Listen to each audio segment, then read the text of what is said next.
The Middle Ages, or medieval period from 500 to 1500 AD, began with the fall of Rome in 476 and ended with the fall of Constantinople in 1453. The medieval period in Rome. Rome was a social economic center of the empire. Feudalism meant kings granted land to noblemen and bishops, while serfs worked the land.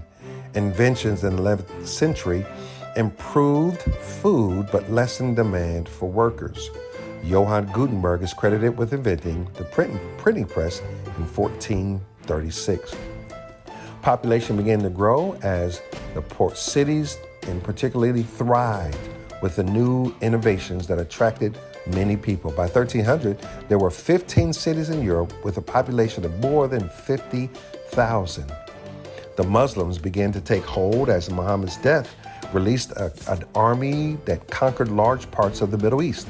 At its height, the medieval Islamic world was more than 3 times bigger than Christendom. However, that would change.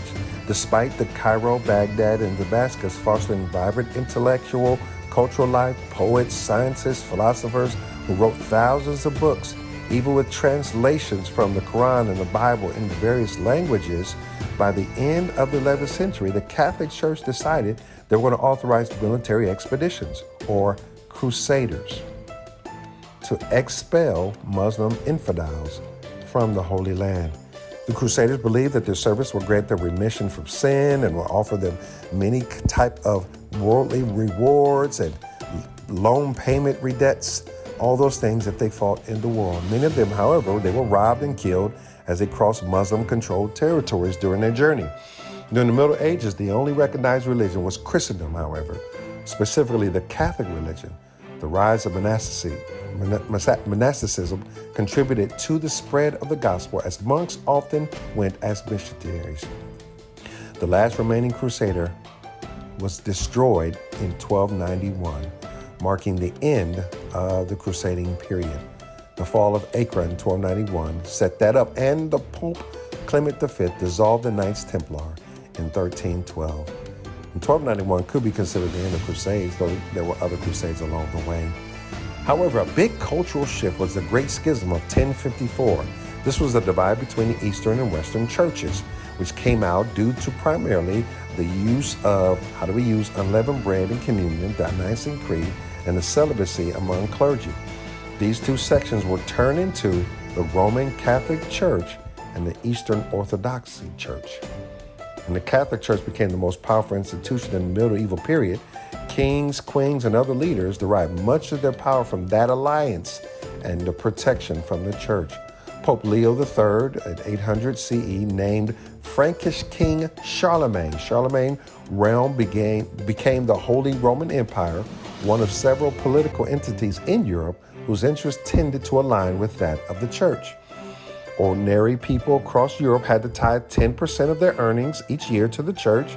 At the same time, the church was mostly exempted from taxes. These policies helped to amass a great deal of wealth and money for the church. Here's some names you need to know. Peter Waldo, who believed in voluntary poverty, even though he came from a wealthy family, and religious simplicity. Waldo's followers were considered heretics by the church. He protested doctrines and practices of the Roman Catholic Church, and strong tremblers would set the tone for Reformation. Bishops were prohibited from preaching, and the Third Lateran Council ruled that preaching should only be done with the permission of the bishops. However, Waldo says, forget that. I'd rather obey God than man. Columba, 521 to 97, evangelized much of Scotland. Augustine of Canterbury evangelized Britain.